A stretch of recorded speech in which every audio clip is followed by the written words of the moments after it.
How's it going, guys? Just wanted to pop on here and do a quick live stream, see if anybody was out there and had a few questions for me. I usually just later in the day, but I got some things that need to be taken care of later this afternoon, so figured I'd try to see if I could do one earlier. See if you guys got any questions for me today around the trucking industry or around being an owner operator. So let me know. I just want to see kind of who wants to come in the chat and ask me some questions. Been trying to do these on Thursdays. I've been doing a lot later in the afternoon, so today I want to do one earlier. See, kind of feel it out, see how it goes. So, like I said, we made that last video on the channel about what the payments are on a semi truck. So hopefully you guys got a chance to see that. And yeah, so let me know if you guys got any questions or whatnot. I'm just going to be on here for Jason. Good morning. Thanks. Hey, good morning to you too. I'm usually not up in the mornings. I'll be honest. I'm usually a night guy. So, but figured maybe there's some people that maybe couldn't make it at nights. I had a bunch of comments last time that some people missed the live stream. So trying to do this one early, see what turnout is. Going to be on here for probably about an hour or so, just seeing how everything goes, seeing what kind of interaction I can get with you guys or see what kind of questions I might be able to answer, help you guys out with as far as, trucking and whatnot. My table's a little bit shaky, and hopefully the hotel internet stays up because it's really difficult when it doesn't. So yeah, I'll be on here for a few minutes just to see if anybody pops in. Jason, do you use load boards? No, I do not. I'm actually leased on to a carrier, and they dispatch me, or they give me loads, and then I can kind of choose a little bit back and forth. Basilis, hello. Jason, which are best ones in your opinion? I don't really know, to be honest with you. I know some guys that do load boards. I got a buddy of mine that he's leased onto a carrier doing flatbed, and he actually finds loads on load boards, and then he calls them and negotiates it, and then he calls his boss, and then they basically broker the deal. So that's kind of going outside the box, being a go-getter. I think any load boards are honestly fine. I mean, because the load board's going to tell you what the pay is, what kind of load it is. So I guess any load board that's got good paying loads is a good load board, in my opinion. I think that you can find some out there.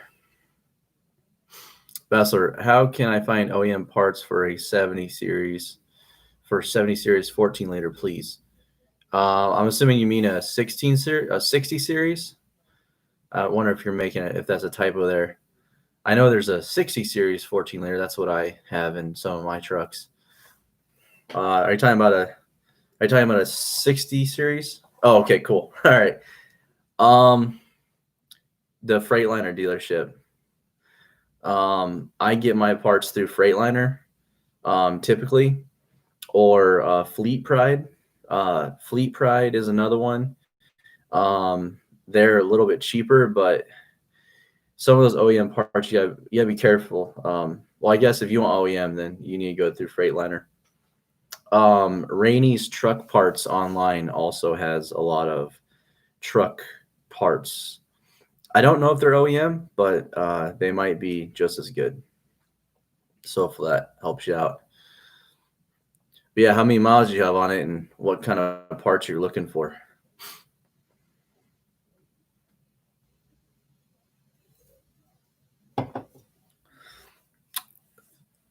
Thanks. No problem.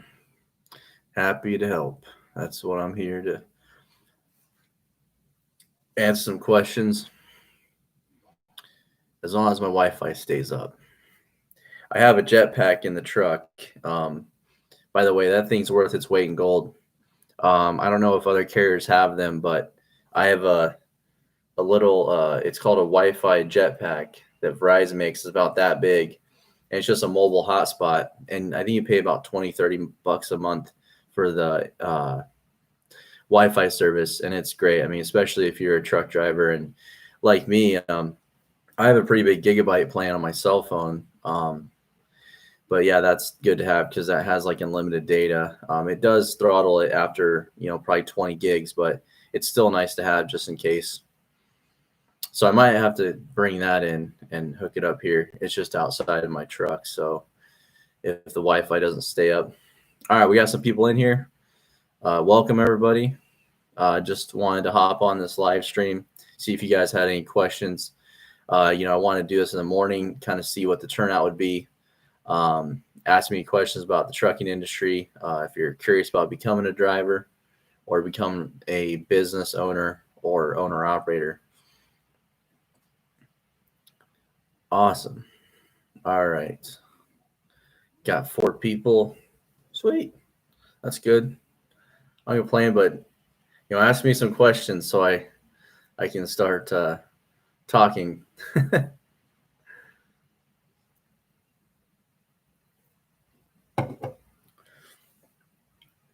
As long as the Wi-Fi stays up. When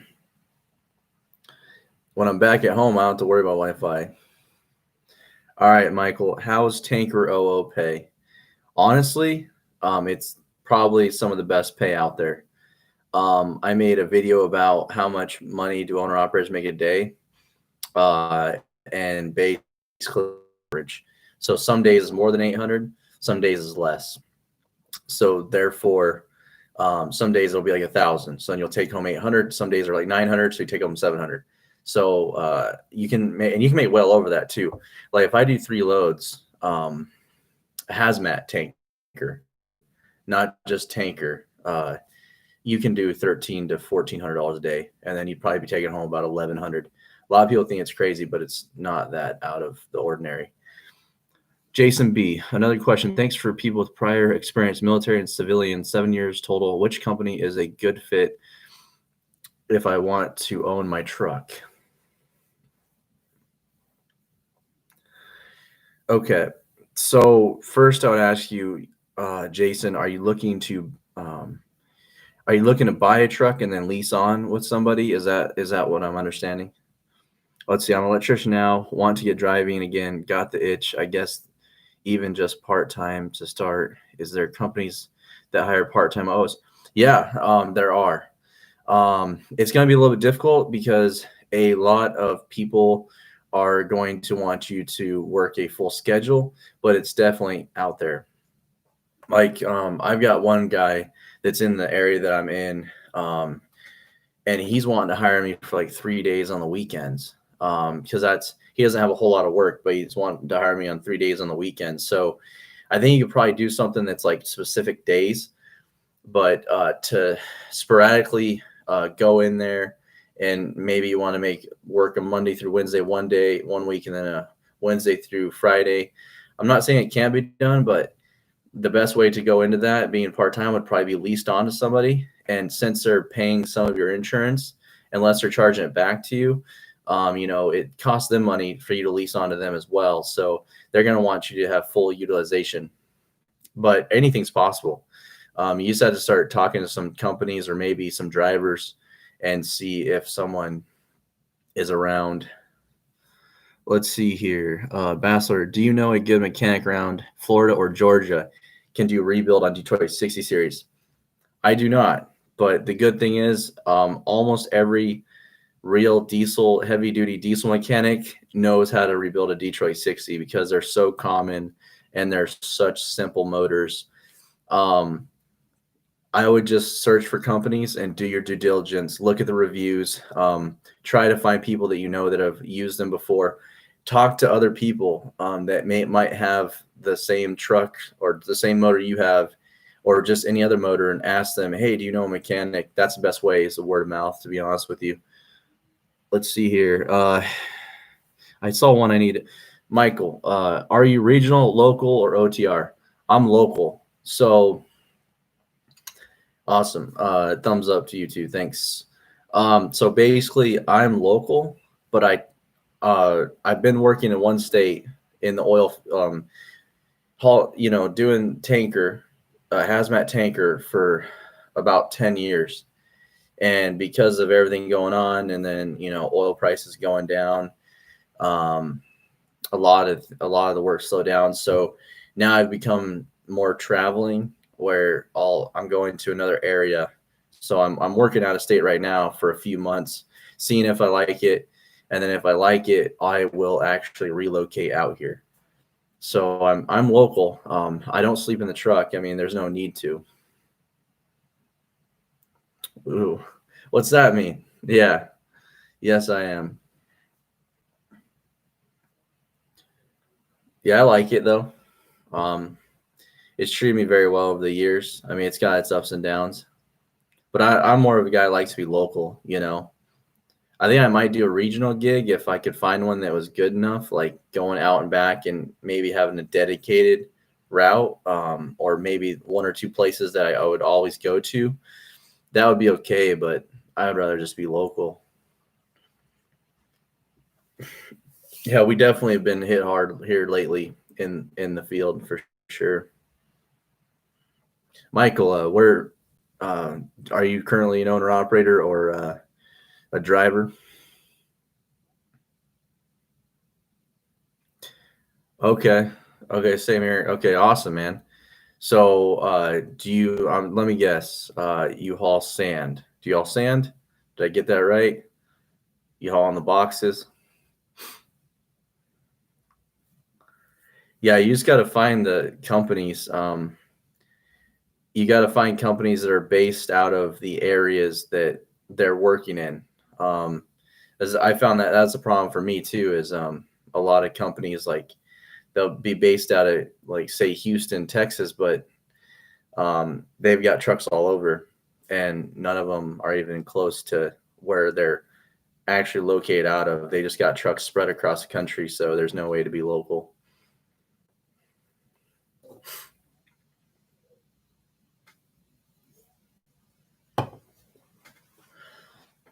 Yeah, that's but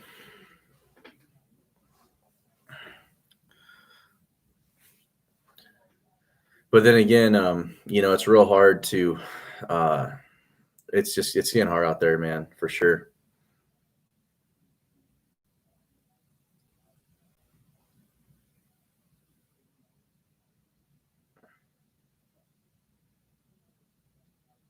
Oh, nice. Same here as wanting to be local. Okay. So um you're in the process of actually being of getting your truck then. Okay, that makes sense. So what do you do right now? Just out of curiosity, you've obviously got oil field experience if you're doing it.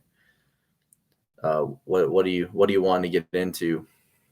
And if you have a hazmat, that's it's a dying industry, but across the area, there's still places that you can still get into. You just have to be flexible. All right, Rocky Perez, what what area are you in? Well, I'm originally from Colorado, Wyoming and Colorado is what area I've worked in the last 5 to 10 years. And now I'm further out east right now.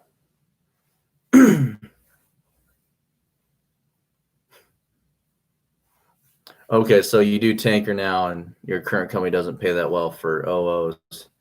Yeah, you got to watch out because some of those companies don't. They expect us owner operators to basically make the same as a company driver, and by the time you pay your expenses, so you definitely got to make enough money to make it worth your while to carry all the responsibility and liability of having the truck. What area you're looking at, or yeah, what area you're looking at working in, or what area do you work in currently? Yeah. Yeah, I got you. That makes sense. So far, hopefully though, St. Louis. Well, I don't know if there's any oil field near there, man. Um, there's there's a lot of stuff in West Texas that's pretty sustainable, and then there's some stuff in North Dakota. Here soon, I guess things are supposed to be, popping off and actually booming again. There's a lot of production happening right now. They're basically fracking a lot, so that'll take maybe a month or two to come online. But ever across the country, I see that there's ads up everywhere for hauling sand and whatnot. So I know that that's going to lead to production in the future. So Texas is probably a pretty decent bet.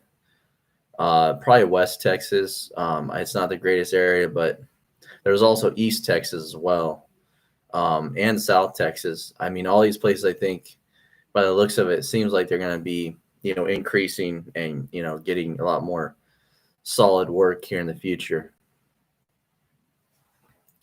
What area do you currently work in now, Michael? Just out of curiosity. Low Pro TV. Good morning. How's it going? Good morning to you. It's probably pretty early for some people out there.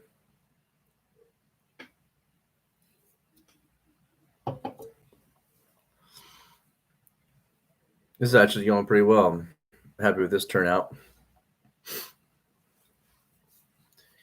Yeah, Michael, I'm still kind of thinking, in my head, kind of brainstorming what would be a good area or a good way to go about doing what you want to do. And I think it'd be probably Texas would be your best bet. Wyoming and Colorado, if things get better. We're hoping that things come back probably by the first of the year. Low Pro TV. I'm in Phoenix, Arizona. Awesome, man. Or gal, whoever you are. That's awesome. Phoenix, Arizona. I've been to Arizona on let's see, Window Rock or Key Rock, Arizona. Pennsylvania. Bill Jackson Line Enterprises.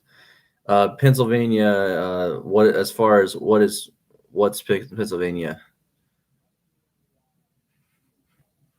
I do hazmat with 250.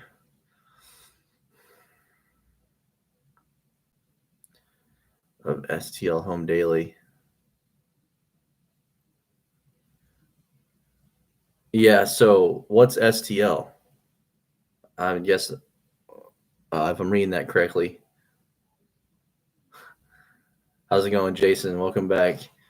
Hey, Rocky Prez. I've got 15K cash. I'm looking for a truck to become an owner operator hauling fuel. I live in West Texas and been hauling fuel for the last year.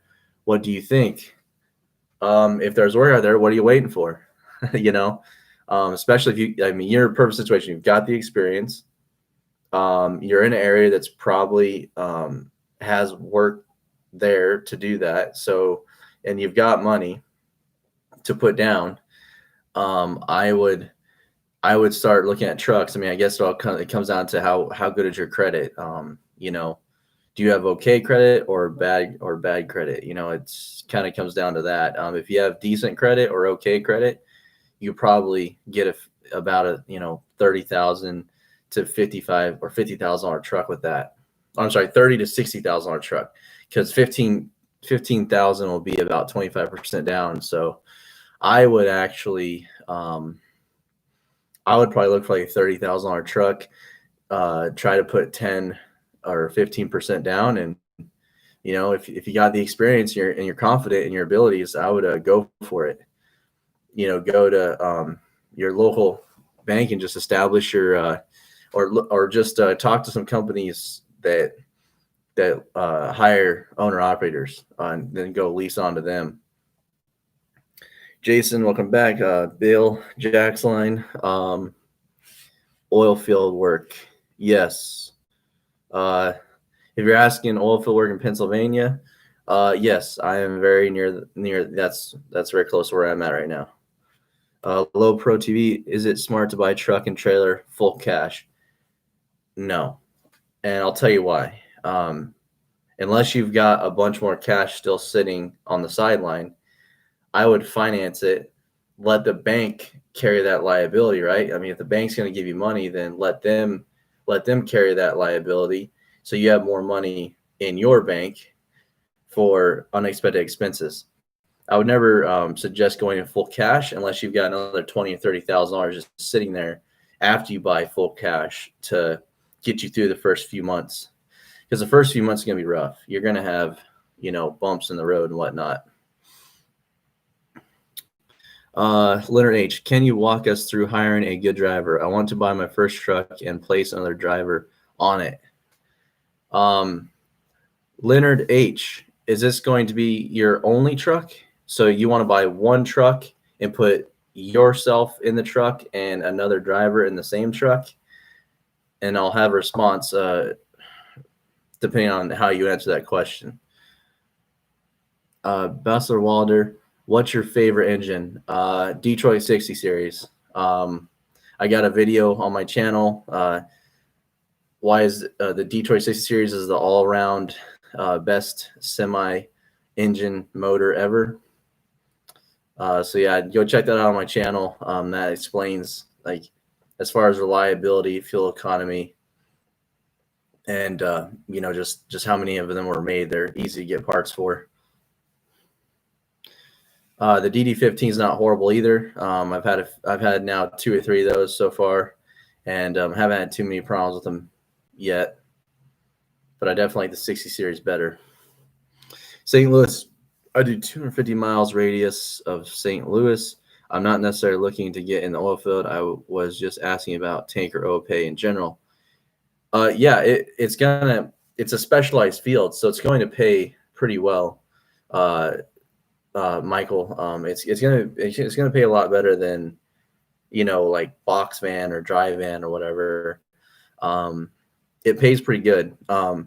As far as I know, a few fuel haulers that make pretty decent money, and I know what I make, and I'm hazmat tanker, but it looks like you're hazmat too. Let me go back to this comment to see what you said last time.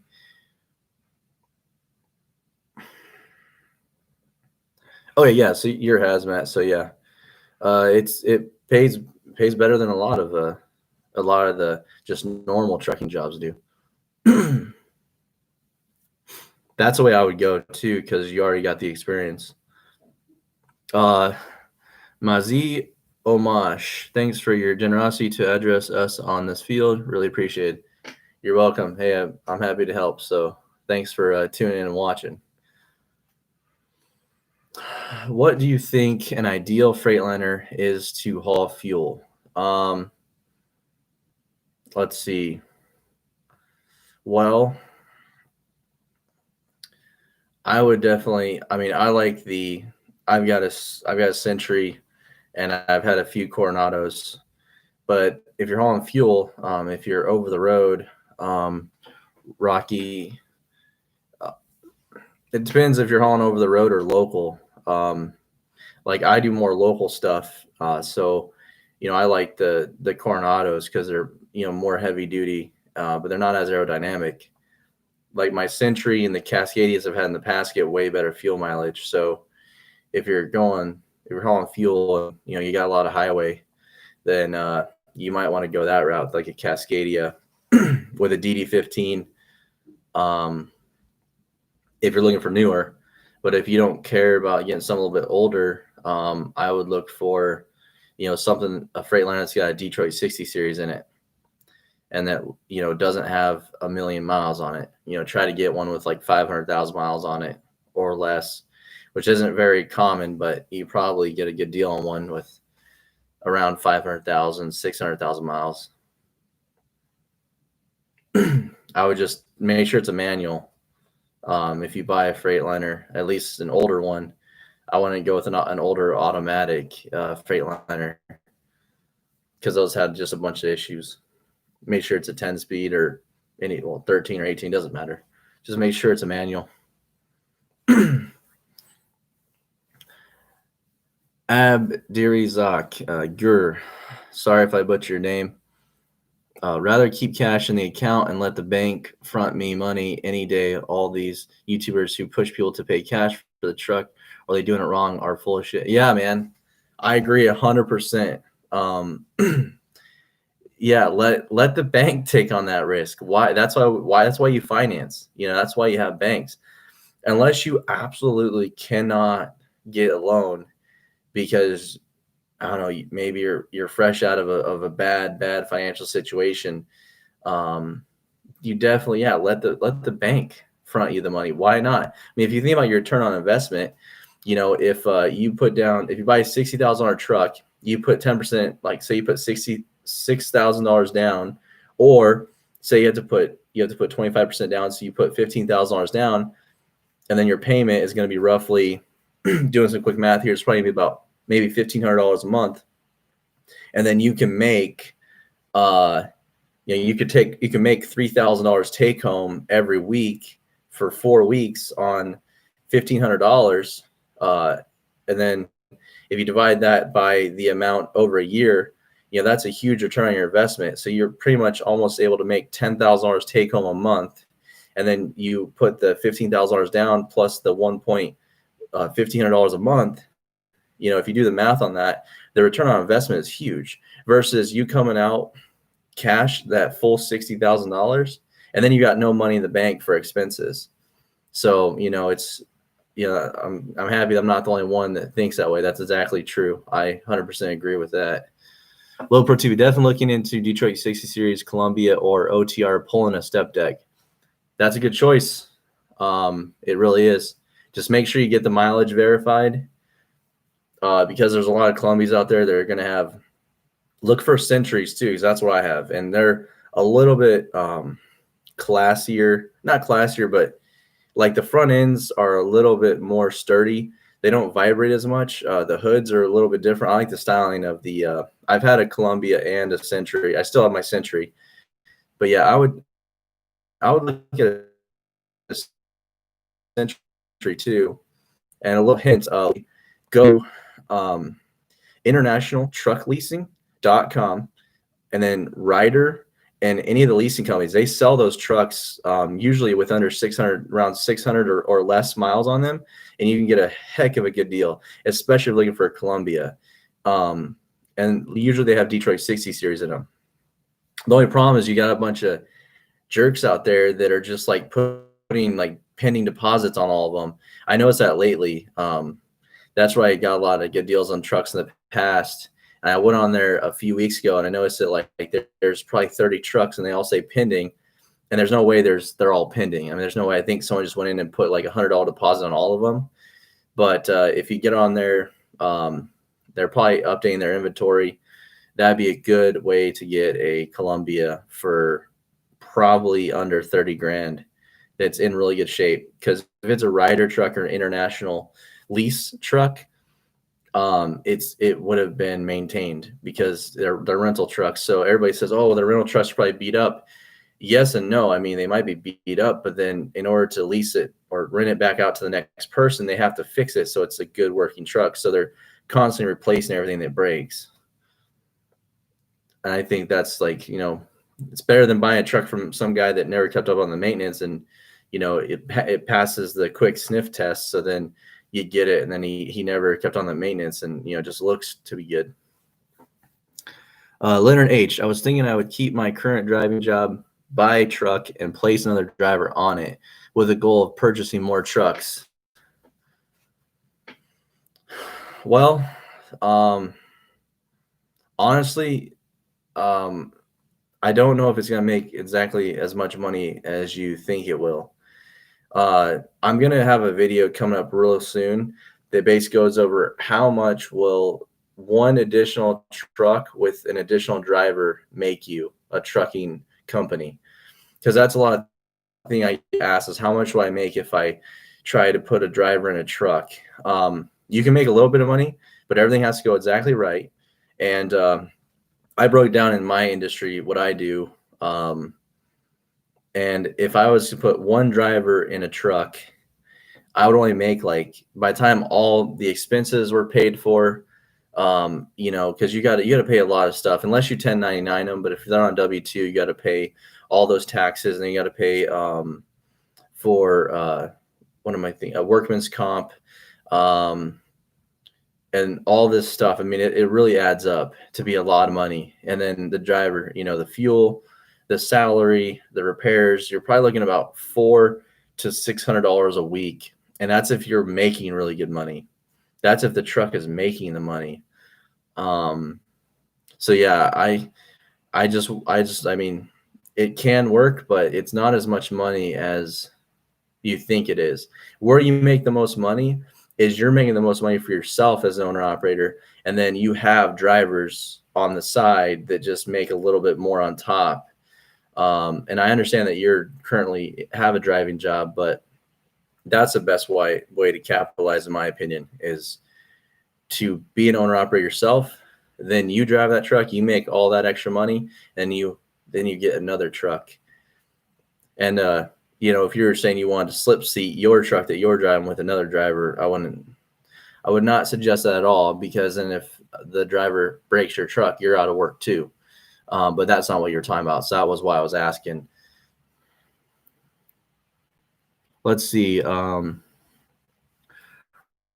In between putting half down, because I'll still have to buy the PTO wet kit. Yeah. Like, my opinion is, I don't care what anybody says, you're way better off putting half down, and especially if you got expenses that you're already going to have to account for, like a PTO wet kit, and all that stuff.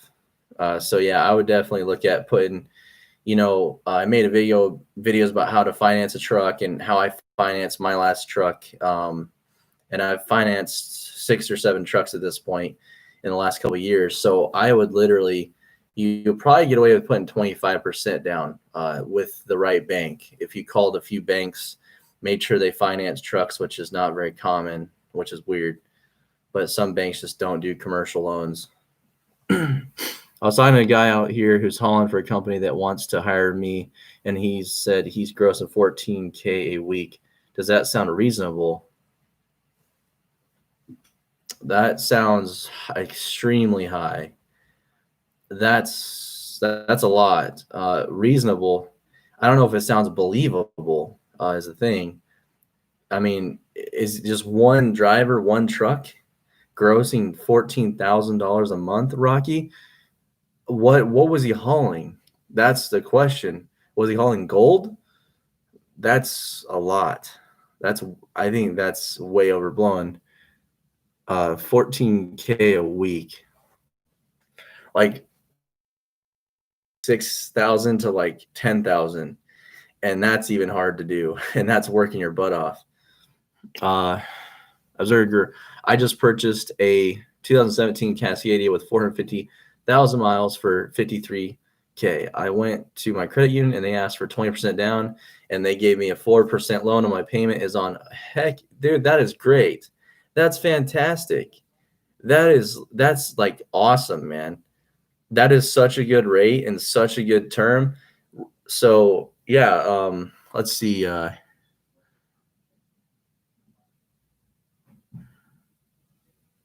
Yeah, Rocky, definitely check out Absurd. I don't know how to say your name, but in the chat, you just bought a 2017 Cascade of 450,000 miles for 53,000. Only had to put 20% down and got a 4% loan. Good job.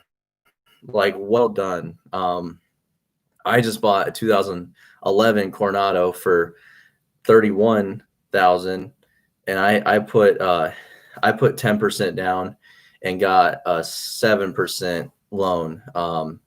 And so my payments are roughly, but it was for 60 months. So yeah, that's awesome. Now I understand, like, a lot of guys may not have good enough credit to do that, but it is possible. And I've noticed that nowadays you can't hear you. Your sound system is gone. Is my sound gone, guys, or can you hear me?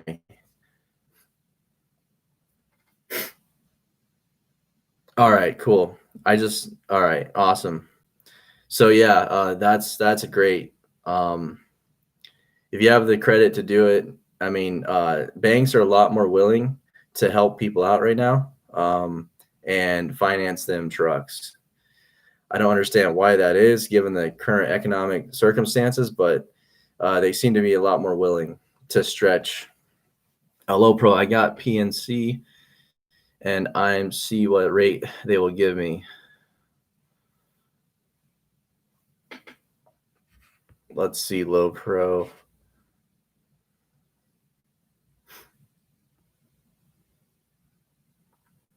What low pro TV? What is PNC? I got PNC, and I'm seeing what rate they will give me. Oh, PNC. Okay, the bank. Never mind, man. I got you. I actually financed a truck through PNC as well. It was actually a trailer. I think it was like a side dump trailer, and they're pretty decent. Yeah, yeah. And I was like PNC, PNC. I was like, oh yeah, PNC Bank. All right, I got you.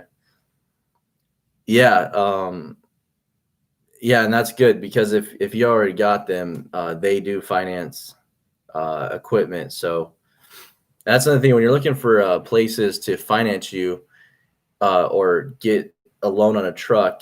You need to look for the keywords of equipment finance or commercial loans because a lot of banks don't do it. A lot of banks don't do, equipment financing. So that's a keyword to look for if you're wondering what banks or credit unions might do this or that. If you look on their website and they describe equipment finance, tractors and semis are considered equipment. So then you know that you're probably good to go.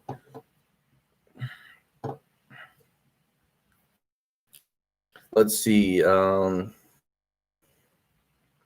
Rocky Perez. Fuel.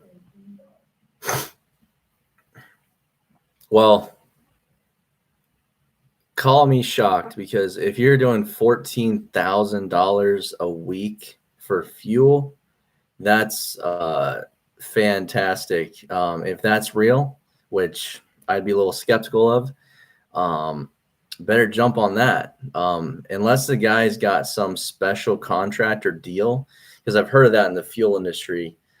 Some gas stations will have, some haulers will have specific contracts with mom and pop gas stations or quick stops, and they'll have, a deal with the refinery, the refiners that sell the fuel to pretty much charge wherever they want. Going out of Denver, there's a couple of guys that have been doing it for years and years, and they pretty much get to put whatever price on what the load pays and get the mom and pops to agree to that. So they kind of took out the middleman, even though they're still leased on to a bigger carrier. So yeah, if he's truly making $14,000 a week, you better jump on that. Maybe I should start hauling fuel. Heck, I mean, I got a hazmat and I already haul tanker, but I just don't want to be over the road. If you can haul fuel, you can haul locally. Yeah, maybe I should start hauling fuel. Let's see here. Low pro. The only thing I worry about is becoming OO is insurance for 23-year-old. Well, I was 24 when I became an owner operator. It depends on how much experience you have driving.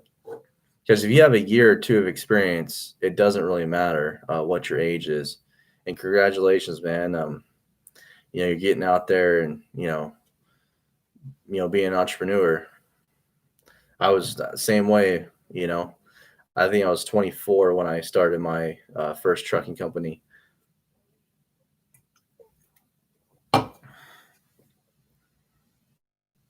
So you have 2 years of stat deck OTR. You have a clean record. I mean, you don't have to answer, but I mean, if you have a clean record, your insurance ain't gonna be that much. It's gonna be expensive. Go through Progressive. Progressive is gonna be the most lenient on new owner operators, basically. So I started my second company a few years after I'd already been an owner operator, and I started hiring company drivers. And Progressive was the easiest to get on with. They were the most willing to accept drivers that had a lot less experience than a more experienced driver would have. So they're going to be a little more expensive, but a big part of it is you need to get that insurance under your belt as an owner operator. So get Progressive, or try to find, maybe you can find someone else that will give you a good rate. But I had 4 or 5 different brokers, and they all kept funneling back to Progressive. And I was like, what the heck? I was like, do you guys have like insider deal with Progressive? And they said, no, they're just the only ones that are really insuring trucks and owner operators right now. I guess the market's just changing in that direction.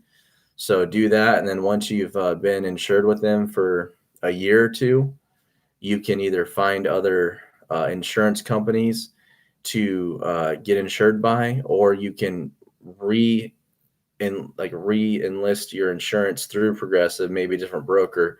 And now that you have that owner operator experience and driving experience, your rate will go lower. Hopefully that made sense. But you kind of just gotta, take it on the chin, man. It does suck, though. I'll admit, insurance starting out does suck, but it doesn't suck enough to not be willing to make the extra money and go for it. Just send it. All right. You think I should use Progressive for bobtail physical damage? Yeah, that's what I do. I got Progressive right now. My bobtail physical damage. Are you leased on to somebody?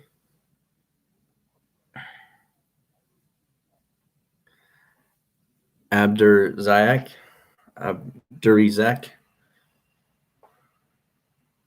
I call you Abe? Is that cool? Because I cannot pronounce your name. Yeah, so if you're gonna lease on, go ahead and go through Progressive. I actually went through Progressive. I got back on with them about a year or two ago, and I'm paying $240 for one of my trucks, and the other one, so I'm paying about $500 for 2 different trucks. So it's not a bad deal at all. So if you're just at one truck, one person, $1 million limited liability coverage, you're going to be looking at probably about $250 a month. They might make you, another thing about this is, depending on your credit, they're going to run your credit. They might make you pay up front. And I know you're going to offer like a deal. You'll save a few $100 if you pay like 6 months in advance, or for the whole insurance policy up front. And also, depending on your credit, they might require you to put so much money down. Like, you might have to put a couple $1,000s down to get the coverage started. But it's all dependent on your situation. But from what I've seen, they've been the most easiest to deal with. All right, Jason, that's good to know about credit unions financing trucks. Does he care to share which one financed it?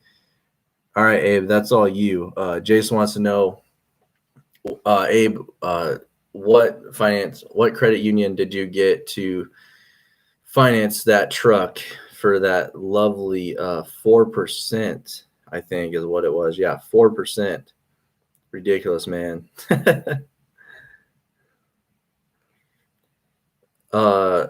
Abe, all right. It's a small credit union in Maine. Yeah, and that's why I tell people too.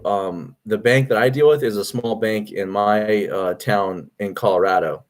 It's not known to anybody except for, there's 2 banks in the state of Colorado that this bank is associated, that this bank has, and that's what's allowed me to finance a lot of my equipment. It's kind of crazy. You just have to find these small little banks out there.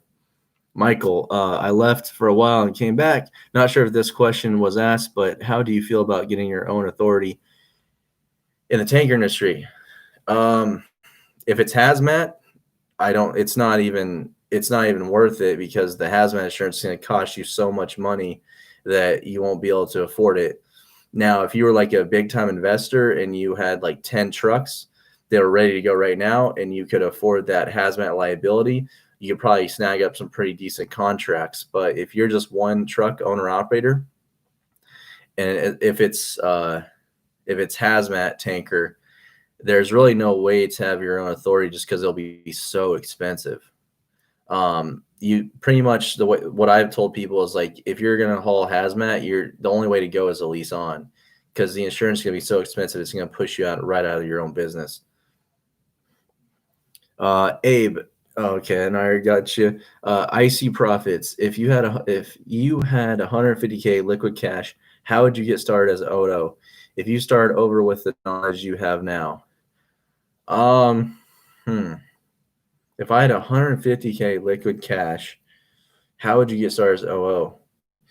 I would do exactly what I, kind of mentioned to the other people in the chat. I would finance the equipment and put the rest in the bank.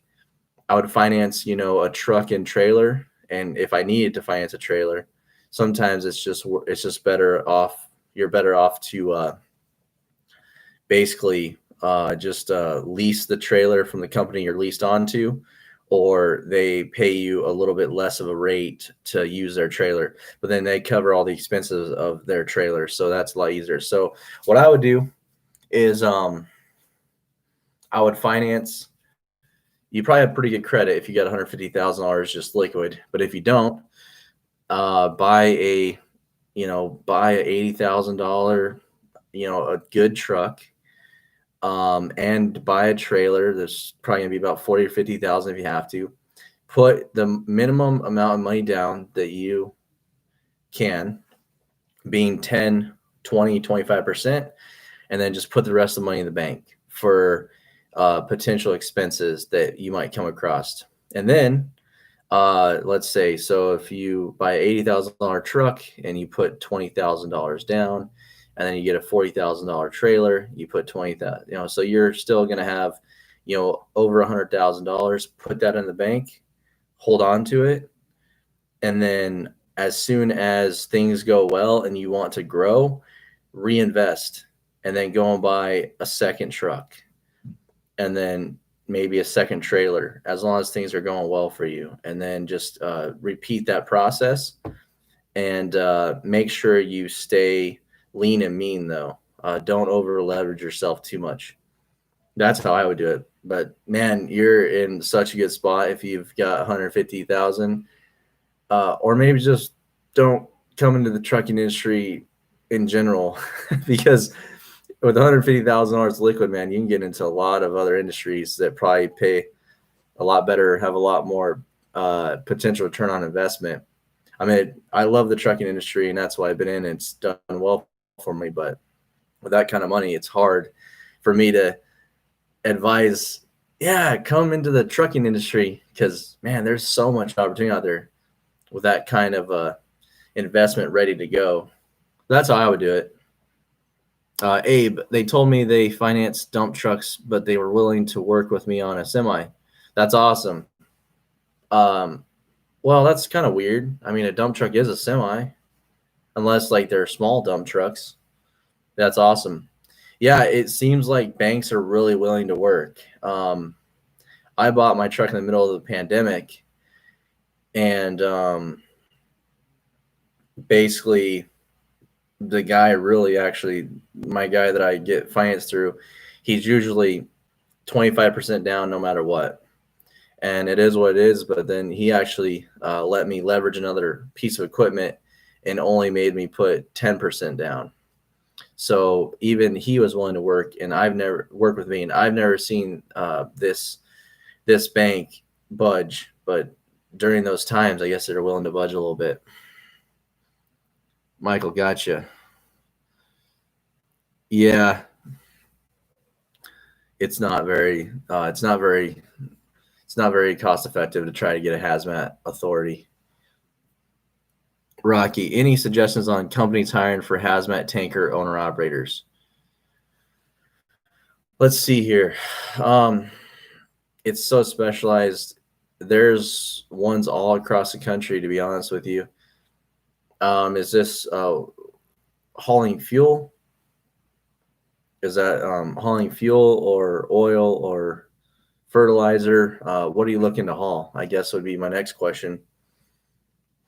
Because like the oil field is a whole different animal, rather than like hauling fuel, or hauling fertilizer, because that's still hazmat, and that's hauled usually in tankers as well.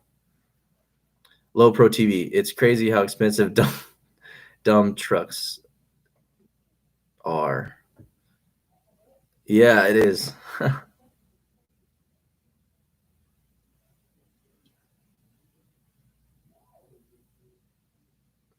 Let's see. It's crazy how expensive dumb trucks are. You're talking about dump trucks, low pro, or dumb trucks, like trucks in general? But yeah, I mean, they don't have to be.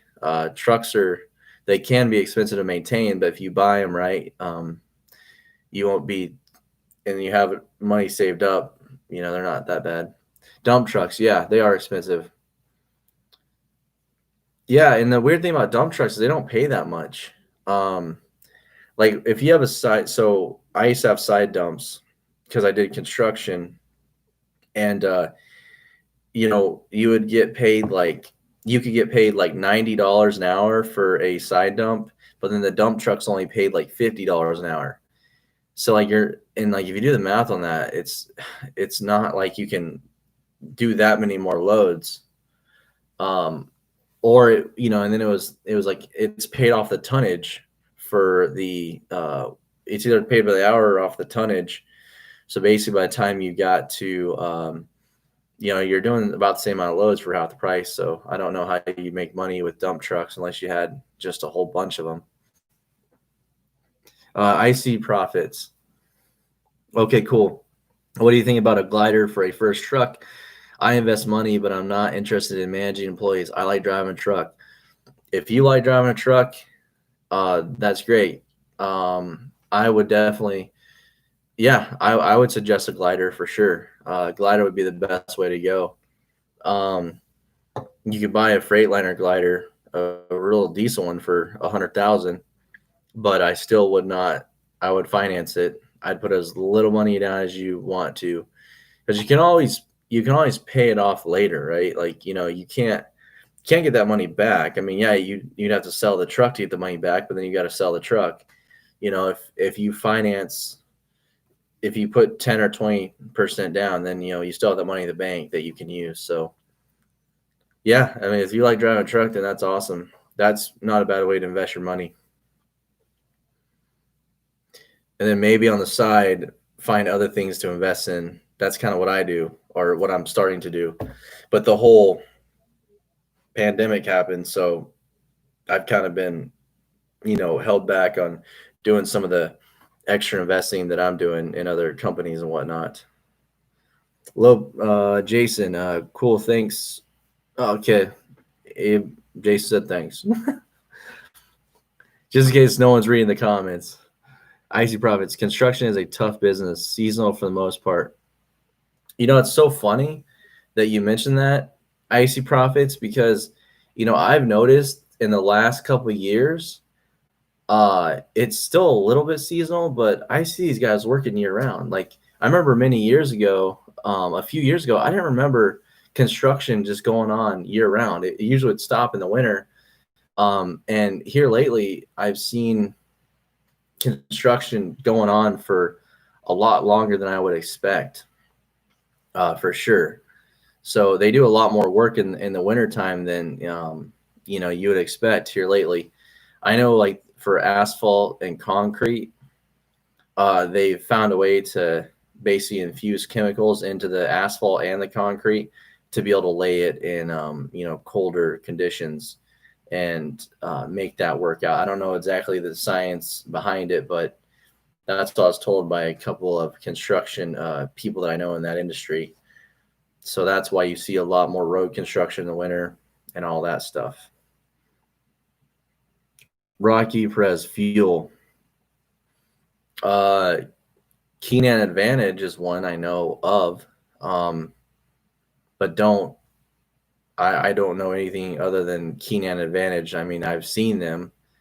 Um, They definitely haul out of Denver a lot, and there's a lot of owner operators that work for them.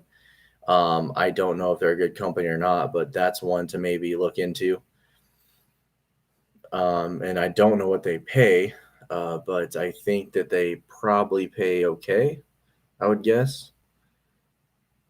Let's see, low pro. I'm sticking with oversized loads, good pay as a company driver, but hopefully next year do my own thing. Yeah, definitely. Because I tell you what, I got a buddy of mine that hauls flatbed, and hauling an oversized load is like $9,000 a week gross, whereas hauling a normal load is like 5,000. So it definitely pays to haul oversized. I mean, you're going to have a lot more cost in your permits, but at the end of it, you're still going to make more money. Yeah, that's a good place to be, man. Especially if you get if you can create some type of contracts, low pro. I would say uh, start putting those feelers out now. Start talking to the people that you haul for, and start finding out if there's anything localized. You know, do they hire owner operators, and see if they do, and start getting your foot in the door now. Start asking, so you start figuring out what companies are contracted to them as owner operators or whatnot. Just start opening those doors now and starting those conversations, so that once you're ready to become an owner operator, you've already got a job lined up. That's what I did when I first became owner operator. Rocky, what's a reasonable price to pay for a PTO wet kit installed? So I typically pay around $4,000 to $5,000 for a PTO wet kit installed, and that's brand new.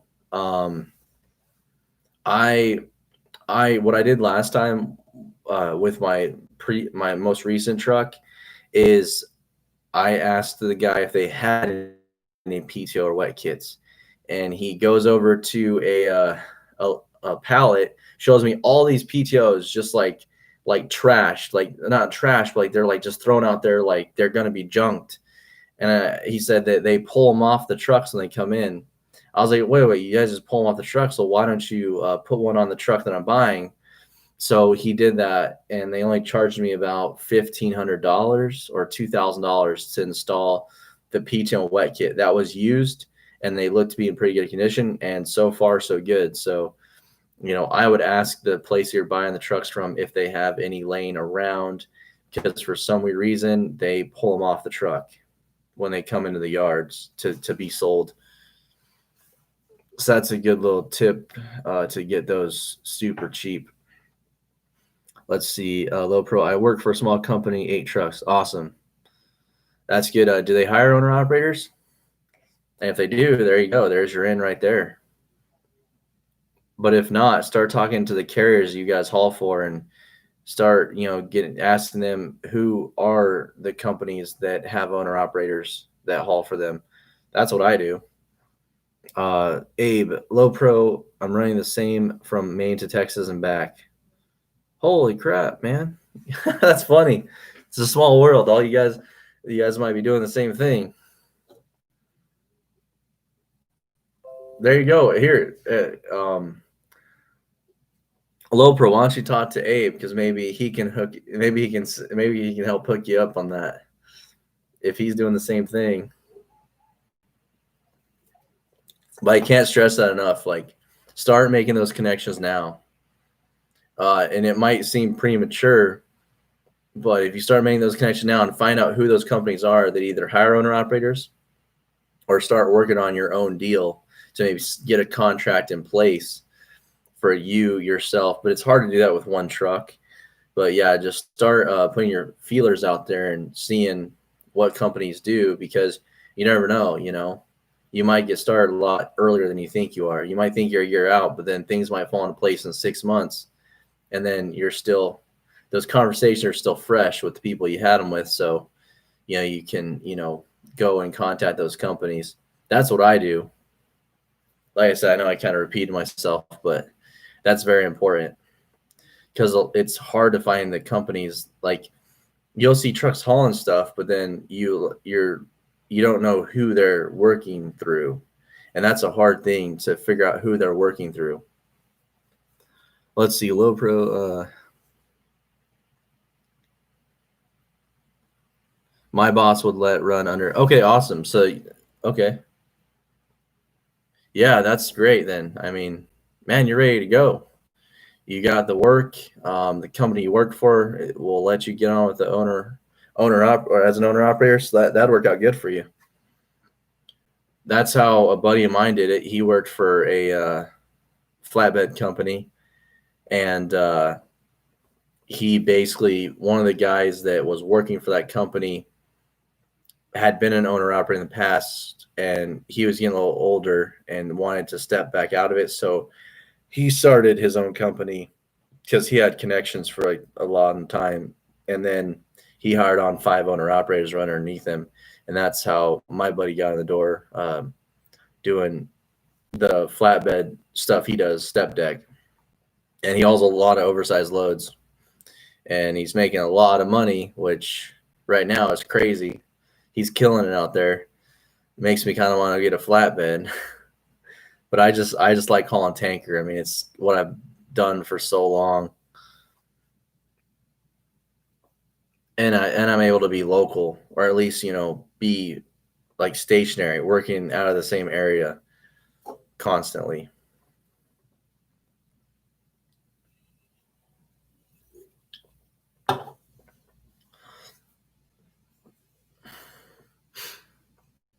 All right, guys. Well, that's an hour. Appreciate all the comments and all the interaction. This is awesome. I love it when I get into a live stream and there's a lot of people that to interact with. I'm not just sitting here like waiting for people to come into the chat. Rocky Prez, thank you, man. Thanks for being here. I'll be on here for probably another 5 or so minutes if you guys got any last questions you want to ask. But other than that, I'm gonna have to get off here in the next 5-10 minutes and start making some phone calls. At Cash, your location. I'm out of Colorado, Wyoming area, but I'm currently working out east for the next couple months until work comes back to either Wyoming or Colorado.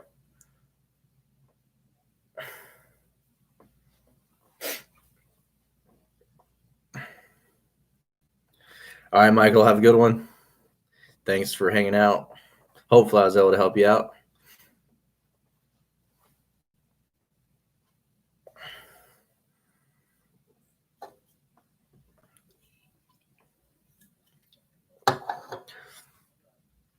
Okay, you're a Cash. You're a Canadian trucker.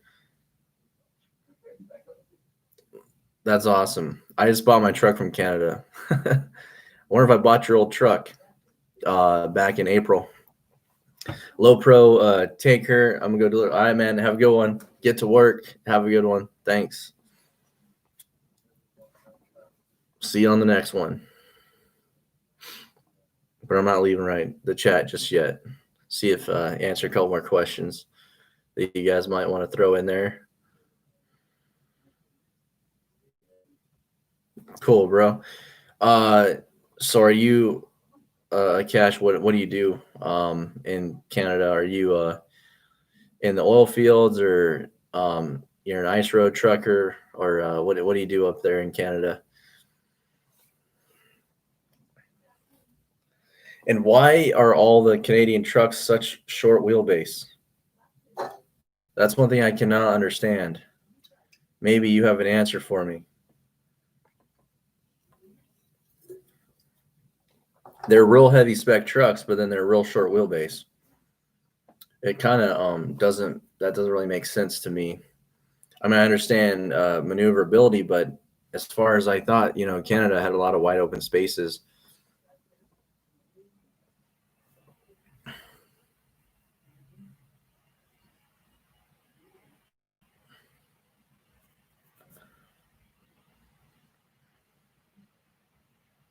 Let's see here, make sure I don't forget anybody's questions.